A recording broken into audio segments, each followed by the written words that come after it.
사무엘이 엘리의 집에 가서 제사장 수업을 받죠. 그리고 하나님 앞에 온전히 바친 자가 되어서 평생 제사장으로 살게 됩니다.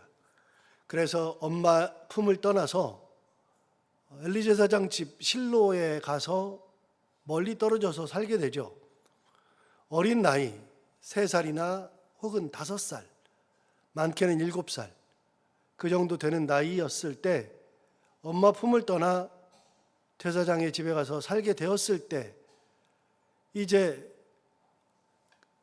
제사장의 제사장인 가문이 엘리에게서 사무엘로 넘어가는 겁니다. 그럼 어떻게 넘어가느냐? 그 과정이 좀 몇 번에 걸쳐서 엘리의 2 아들들과 사무엘을 비교하면서 이 가정이 왜 망하는지, 엘리 가문이 망하게 된 이유, 사무엘이 급부상하게 되는 이유, 그거를 비교하면서 설명합니다.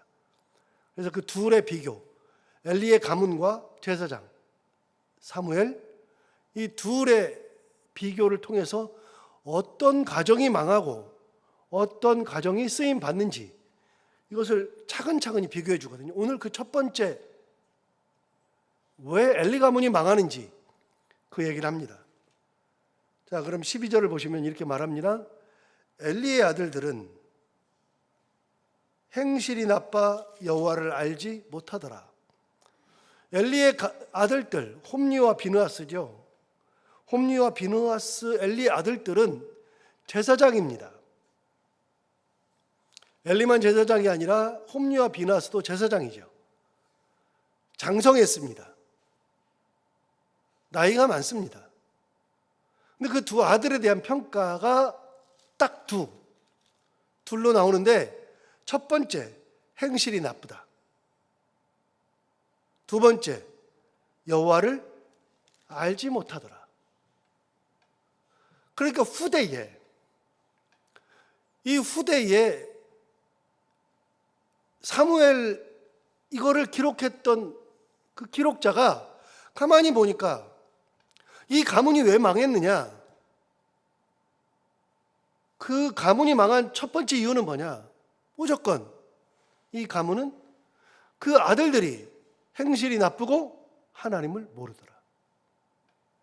이게 한 100년, 200년 지나서 사무엘상, 사무엘하를 기록할 때 그 당시에 사가들이 보니까 이 가문이 망한 이유가 뭐냐? 이 가문의, 엘리 가문의 자녀들은 행실이 나쁘더라. 하나님을 모르더라. 자, 다시요. 엘리의 2 아들들은 홈리와 비느하스는 제사장입니다. 여러분, 제사장인데 그 제사장인 그 아들의 2 아들을 행실이 나쁘다고 얘기했습니다. 행실이 나쁘다는 것을 이제 우리는 다 알아요. 행실이 나쁜 건 알아요. 그럼 뭔 행실이 나쁘냐? 그 얘기는 좀 이따 하기로 하고. 여러분, 행실이 나쁘다는 것을 영어 성경으로 보면 아주 사악하다, 그렇게. 아주 악하다.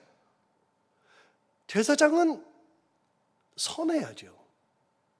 하나님의 부르심을 받았으니 선해야죠. 행실이 좋아야죠. 남들의 모범이 돼야죠. 그거는 숙명입니다.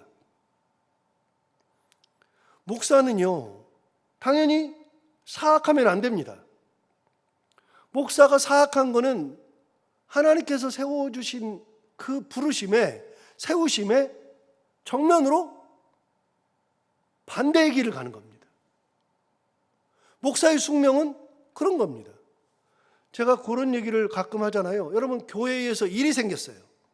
교회에 일이 생겼는데, 그런데 가정에도 일이 생겼어요. 교회 일과 가정의 일이 생기면 뭐부터 먼저 해야 된다고요? 가정 일 해야 된다고요. 교회 일을 먼저 나와서 하면 안 돼요. 그 누구라도, 장로님까지라도, 모든 평신도부터 장로님까지 모두 다 교회에서 일이 생기고 가정에 일이 생기면 가정일부터 돌보는 것이지 교회 일을 돌보는 게 아니에요. 그런데 동일하게 교회에 일이 생겼는데 목사는 가정일을 먼저 돌보는 게 아니라 목사는 교회를 먼저 돌보는 겁니다. 달라요. 숙명적으로 달라요. 하는 것도 달라야 돼요. 그런데 제사장이 앞장서서 행실이 약해요. 하나님 앞에 버림받는 이유, 행실이 약한 거예요. 집안이, 아이들이, 자녀들이 그렇게 컸어요. 누구 잘못이냐? 그거 다 아버지 잘못이죠. 엘리 제사장 잘못이죠. 근데 뒤에 나와요. 그런데 여러분, 두 번째는 뭐라 하냐면 너무나도 재밌는 표현이에요. 여러분 12절 다시 읽어볼까요? 두 번째 표현. 12절에 보시면 엘리의 아들들은 행실이 나빠. 그 다음 뭐라고 돼 있어요?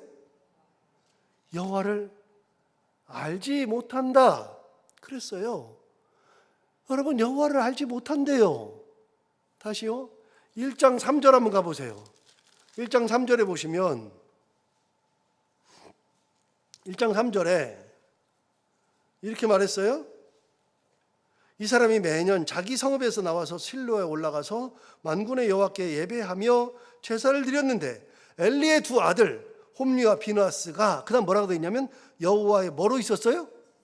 제사장으로 거기에 있었더라.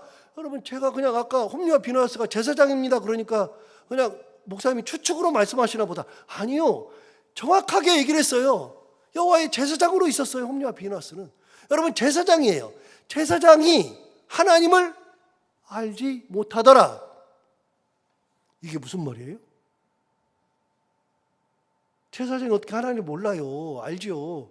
맨날 하나님 하나님 그러죠. 입으로 하나님 하나님 그러죠. 그러면서 하나님을 알지 못한다는 것은 하나님을 뭐한다? 무시한다. 하나님 알기를 우습게 한다. 제사장인데 하나님을 무시해요. 이게 말이 돼요?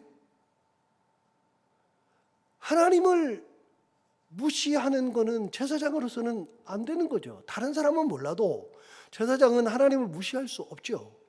제사장은 하나님 알기를 우습게 알면 안 되죠. 그런데 하나님을 무시하는 거예요. 왜요? 하나님을 생각도 안 해요. 하나님이 있다고 별로 느끼지도 않아요. 하나님은 알죠. 하나님은 왜 몰라요? 하나님을 알죠. 그런데 하나님을 알지 못한다 그 말은 무시한다, 우습게 한다 그 얘기죠. 맨날 하나님 하나님 그러죠. 제사장이 하는 역할이 뭡니까? 사람들이 제물을 가져오면 제사를 드려요. 제사를 안 드리는 게 아니에요. 제사를 드려요. 그러니까 하는 거는 다 해요. 여러분 제사 드려요? 그리고 사람들 앞에 설 때, 제사 드릴 때 제사장의 복장을 잘 입어요. 제사장의 복장은 이미 우리가 출애굽기 할 때 나왔어요. 제사장의 복장은 두 종류가 있는데 대제사장이 입는 복장이 따로 있고 일반 제사장들이 입는 복장이 따로 있어요. 대제사장이 입는 복장은 길게 설명을 많이 해놨어요. 여기다가 이렇게 할 때 여기에 여호와께 성결이라고 쓰고 그다음에 색깔을 뭘로 하고 여기다가 흉패를 달 때 여기에 12개의 보석을 3개씩 4단으로 해가지고 12개의 보석을 달 때 하나의 보석마다 색깔이 다 다른데 그 색깔은 다 각 지파를 설명하는 것이고 뭐 그다음에 술을 달고 거기다 금빛 술을 달고 뭐 복장이 화려해요. 굉장히 화려해요. 대제사장은 딱 보면 알아요. 대제사장인 줄. 근데 제사장의 옷은요 별 설명이 없어요. 왜요? 흰색이거든요. 하얀색으로 있거든요. 그 흰색 옷을 입은 사람들은 왜 하얀색을 입어요? 여러분 하얀색은 우리가 잘 알죠. 요한계시록에서 우리가 같이 공부하면서 설교하면서 이렇게 같이 배웠죠. 여러분 흰색 옷은 언제 입어요? 우리가 천국 갔을 때. 천국에서 입는 옷은 다 똑같이 흰색이에요. 하나님께서 주시는 흰색 옷. 그래서 흰 옷은요 천국 백성들의 옷이에요. 흰 옷은 구분된 옷이라고요. 그런데 그 흰색 옷을 입어요. 홈리와 비느하스가 그걸 안 입는 게 아니에요. 흰색 옷을 입어요. 그리고 사람들이 제물을 가져오면 제사를 그 사람들 위해서 드려줘요. 제사 다 드려요. 그리고 자기가 제사장임내 해요. 그런데 하는 행동은 다 하는데 하나님 알기를 우습게 하는 거죠. 깡그리 무시하는 거죠. 왜 망하느냐? 그 집안이 왜 망하느냐? 두 가지를 딱 설명했어요. 행실이 나쁘다. 하나님을 알지 못한다. 여러분, 이걸 보면 저는 목사니까요. 목사니까 저는 이걸 보면 저한테 대비해요. 항상 말씀드리죠. 저는 설교를 할 때 여러분 들으라고 설교하는 게 아니라 설교를 준비할 때부터 할 때도 다 저한테 얘기해요. 저한테. 저는 항상 제가 대상이에요. 그런데 저한테 얘기하는데 저는 목사니까요. 목사가 하나님을 알지 못한다? 이게 도대체 말이나 되는 얘기예요? 그래서 저는요, 저한테도 설교를 하지만 목사들을 항상 생각해요. 우리 목사들은 어떤가? 여러분, 목사들도 이런 일 비일비재게 하게 하죠. 하나님을 알지 못하는 듯한 행동, 하나님 깡그리 무시하는 행동. 세상에서 가장 무서운 분이 하나님인데, 저는 교회에서 함부로 하고 그런 목사들 막 범죄하고 그리고서 사람 속이고 사람을 함부로 대하고 막 그렇게 하는 사람들 보면, 그런 목사들 보면 무슨 생각이 드냐면, 안 무섭나? 하나님이 안 무섭나? 다른 건 모르고 항상 생각이 들어요. 하나님 앞에 갔을 때 어떡하지? 그거 왜 생각 안 하지? 그거는 둘째 치고요. 여기 보세요. 이 집안이 망하는 이유가 나오잖아요. 망하는 이유를 후대의 사람은요, 두 가지로 설명했어요. 행실이 나쁘다, 하나님을 알지 못한다. 그럼 도대체 어떻게 하는데 행실이 나쁘다 그러느냐, 하나님을 알지 못한다 그러느냐? 13절부터 나와요. 13절, 그 제사장들이 백성에게 행하는 관습은 이러하니, 그랬어요. 백성에게 이렇게 행해요. 자, 곧 어떤 사람이 제사를 드리고 그 고기를 삶을 때 제사장의 사환이 손에 새 살 갈고리를 가지고 와서 그것으로 냄비에나 솥에나 큰 솥에나 가마에 찔러 넣어 갈고리에 걸려 나오는 것은 제사장이 자기 것으로 가지되 실로에서 그곳에 온 모든 이스라엘 사람에게 이같이 할 뿐 아니라. 그러니까 여러분, 고기를 삶아요. 고기를 삶는다는 것은, 그거는 하나님 앞에 드릴 때는 삶아서 드리는 것은 없어요. 삶아서 드리는 건 없어요. 고기를 삶는 것은 이제 드리고 남는 것들, 그런 것들을 이제 먹는 거예요. 먹는 건데, 그거는 제사장 몫이 이렇게 있고, 그다음에 이제 이 사람들이 알아서 먹는 몫이 있는데, 무조건 그거를 찔러 넣어서 나오면 내 거예요. 사람들 생각을 안 해. 아예 그냥 보질 않아요. 상황 노릇을 하는 거예요. 거꾸로가 돼야죠. 어떻게 해요? 다 드세요. 다. 나는 안 먹어도 돼요. 내게 주신 하나님의 분깃이 많아요. 그래서 여러분, 자족하는 은혜가 너무나도 중요한 거예요. 자족하는 은혜. 어떤 은혜? 하나님께서 내게 주신 스스로 만족할 수 있는 은혜. 하나님이 나를 굶기지 않는 믿음. 하나님께서 내게 좋은 것을 주신다는 믿음. 그런 믿음을 가지고 있으면 돼요. 그러니까 더 가지려고 할 필요가 없어요. 하나님이 주시는 것으로 만족하면 돼요. 요만큼 하나님께서 내 남편을 통해서 이만큼을 벌게 하신다. 그걸 가지고 잘 사는 믿음이 필요하지. 왜 저렇게 막 이렇게밖에 못 버냐? 그러면서 막 그것 가지고 싸우고 그래봐야 해결이 안 돼요. 능력이 그렇게 됐는데 어떻게 해요? 저도 같아요. 같은 목사들이지만 제가 교회에서 사례비 받아서 살잖아요. 사례비 받아서 사는데 제가 제 입을 열어서 저는 사례비가 많아요, 적어요, 그런 말 한마디 안 하죠. 왜요? 주는 것에 감사해요. 우리 교회 형편에 저한테 주는 게 감사하고, 우리 교회 형편에 저를 돌봐주는 게 감사하고, 저희 교회 형편에 저한테 사택 주는 것도 감사하고, 다 감사해요. 생각해보면 다 감사죠. 욕심 부릴 것이 없어요. 내가 서둘러서 막 찍어가지고 이건 내 거야, 이렇게 가져와야 돼. 그럴 필요가 없어요. 여러분, 내게 주신 은혜에 만족할 수 있는 자족하는 신앙.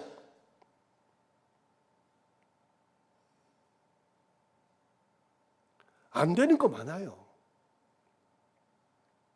힘드는 거 많아요. 머리를 굴려야 되는 것들 진짜 많아요.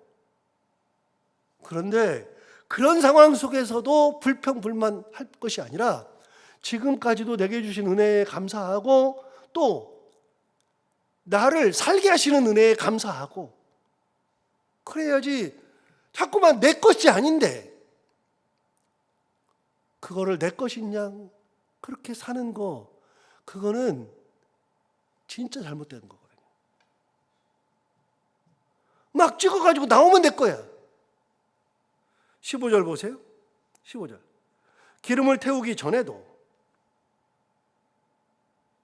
제사장의 사환이 와서 제사 드리는 사람에게 이르기를 제사장에게 구워드릴 고기를 내라. 그가 내게 삶은 고기를 원하지 아니하고 날 것을 원한다. 여러분 날고기 달래요. 날고기. 아예 여러분 기름을 태우기 전이라는 것은요 제사 드리는 거예요. 제사를 드릴 때 기름을 태워줘요. 하나님께서요 인간에게 양보하지 않는 게 두 개가 있습니다. 이건 내 거야. 재물 중에서 내 거야 한 게 두 개가 있습니다. 하나는 피고요. 하나는 기름입니다. 피와 기름. 피와 기름은 하나님 거예요. 세상 없어도. 그래서 기름을 다 태우면 그러면은 기름을 태워가지고서 그걸로 하나님 앞에 드리는 거예요. 그런데 기름을 태워야 되는데 기름을 태우기 전 그거는요 제사 드리기도 전 그 말이죠. 하나님 앞에 기름을 태우기도 전에 이미 그 재물을 가지고서 하나님 앞에 드려야 되는데 다시 읽어볼까요? 15절. 기름을 태우기 전에도 제사장의 사환이 와요. 그 홈리와 비나스의 사환이 와서 뭐라 그러냐면 제사 드리는 사람에게 이르기를 제사장에게 구워 드릴 고기를 내라. 그가 내게 삶은 고기를 원하지 아니하고 날 것을 원하신다. 날 거 달래요. 날 거. 날고기 구워 먹어야 되니까 삶은 고기 싫대요. 이렇게 살았어요. 하나님 알기를 우습게 하는 거죠. 16절 볼까요? 그 사람이 이르기를 반드시 먼저 기름을 태운 후에 하나님께 제사를 드린 후에 그 말이죠. 먼저 기름을 태운 후에 내 마음에 원하는 대로 가지라. 기름 태우고 나면 그 다음에 남은 거는 당신이 원하는 대로 가져가십시오 라고 하면 그가 말하기를 아니라 지금 내라. 그렇지 아니하면 내가 억지로 빼앗으리라 하였다. 억지로라도 빼앗아서 고기는 자기 거래요. 이렇게 빨리 먹으면 뭐 좋아요? 기다리면 안 돼요? 하나님께 먼저 드리는 것이 훨씬 더 나은 믿음.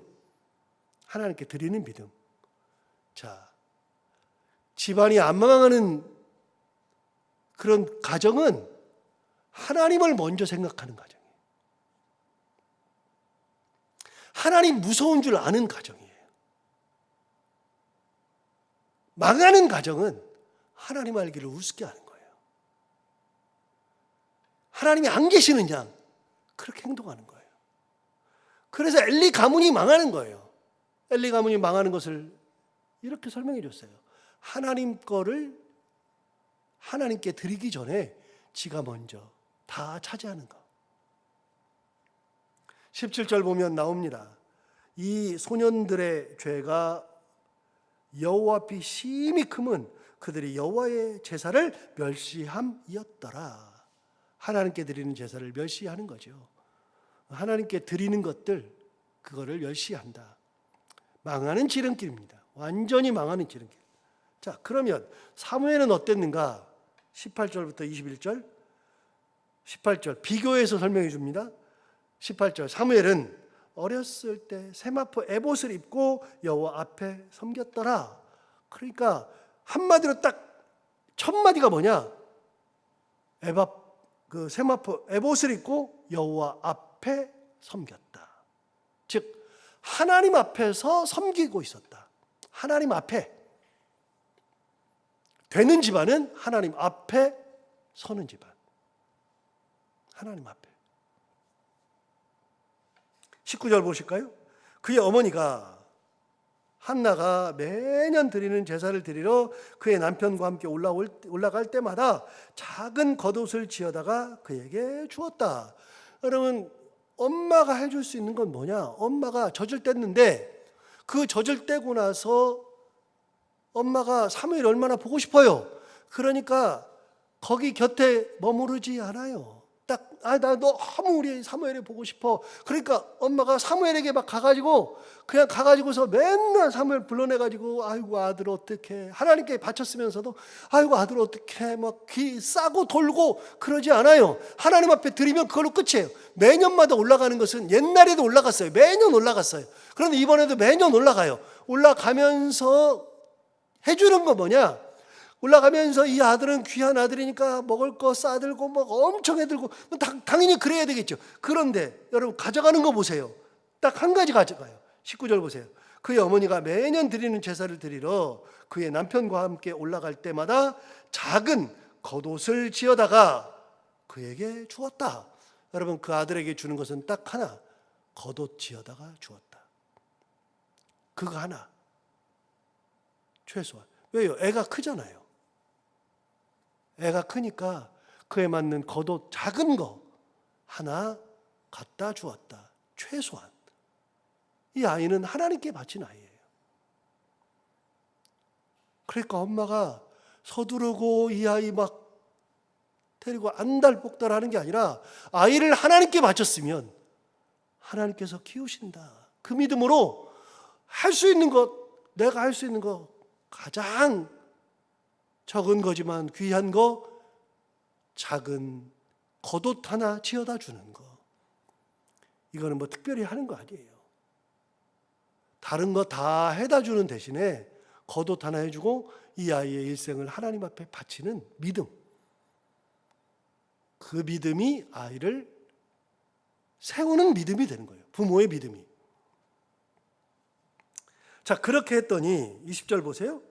엘리가 엘가나와 그의 아내에게 축복하이르되 여호와께서 이 여인으로 말미암아 내게 다른 후사를 주사 이가 여호와께 간구하여 얻어 바친 아들을 대신하게 하시기를 원하노라 하였더니 그들이 자기 집으로 돌아갔어요. 그러니까 엘리가 뭐라 그랬어요? 이 아들을 하나님에 바쳤으니 이 아이를 대신해서 하나님께서 다른 아이를 주기를 원하노라. 그랬더니 그 축복을 받고 집으로 돌아가서 제가 계속 봤었던 21절 여호와께서 한나를 돌보시사 그로 하여금 임신하여 세 아들과 두 딸을 낳게 하셨고 그 다음이 중요해요. 맨 마지막 뭐라고 돼 있어요? 아이 사무엘은 그 다음에요. 여호와 앞에서 자라니라. 자 18절 볼까요? 18절 아까도 말씀드렸어요. 18절 사무엘은 어렸을 때 세마포 에봇을 입고 그 다음 뭐라 그랬어요? 여호와 앞에서 섬겼더라. 21절 맨 마지막을 볼까요? 아이 사무엘은 그 다음 뭐라고 돼 있어요? 여호와 앞에서 자라니라. 사무엘이 누구 앞에서 자라요? 여호와 앞에서 자라요. 하나님 앞에서. 하나님 앞에서. 되는 집안은 이런 집안인 거예요. 여호와 앞에서 자라는 그런 아이, 여호와 앞에 살아가는 신앙의 가정, 이 집안이 돼요. 망하는 가정은 하나님을 무시하고 되는 가정은 하나님 앞에서 섬기는 가정. 이게 오늘 두 가정이 어떻게 망하고 어떻게 흥하게 되었는가. 여러분 보세요. 엘리는 명문 가문이에요. 대제사장 가문이에요. 아들들도 제사장이 다 컸어요. 그 가문이 더 잘 나가게 돼 있어요. 사무엘은요, 아버지가 저 에브라임 산지 라마다임 소빔 거기에서 아주 촌에서 깡촌에서 있었던 그런 제사장이에요. 그런 집에는 아이도 없었던 그런 가문이에요. 그런데 어떻게 뒤바뀌느냐? 뒤바뀌는 근거는 뭐냐? 하나님이에요. 하나님을 깡그리 무시하느냐? 하나님 앞에서 서 있느냐? 우리 모두 다 하나님 앞에서 하나님 은혜 가운데 살아가는 믿음의 가정, 그러므로 믿음의 가문을 이루는 우리 모두가 다 되기를 바랍니다. 기도하겠습니다. 하나님 아버지, 오늘 엘리 가문과 사무엘이 어떻게 망하고 흥하게 되었는지 첫 번째 주는 말씀을 통하여 함께 나누게 되었습니다. 하나님 아버지 이 말씀을 듣고 우리가 다시 한번 이 말씀을 새겨보며 하나님 앞에 온전히 서기를 원합니다. 하나님 앞에서 자라고 앞에서 섬기고 앞에서 살아가는 믿음의 가문들을 다 만들게 하여 주옵시고 우리의 자녀들이 이렇게 하나님 앞에서 잘 자라는 귀한 자녀들 그리고 자녀들의 가정들도 다 되게 하여 주옵소서. 하나님 아버지 오늘 이 귀한 말씀을 받으면서 이런 가문을 만들기를 간구하면서 귀한 새벽에 나온 사랑하는 성도들 한 분 한 분의 그 마음을 다 기억하여 주시고 그들의 기도를 다 들어응답해서 돌아갈 때에는 응답받고 돌아가는 시간이 되게 하여 주옵시고 오늘도 하나님 은혜 가운데 하루를 살아갈 때 해야 되는 것들 기쁨으로 잘 감당하고 만나는 분들이 누구든지 그들과 얼굴 찡그리지 아니하고 화내지 아니하고 웃고 행복한 하루가 되게 하여 주옵소서. 감사하며 예수님 이름으로 기도하옵나이다.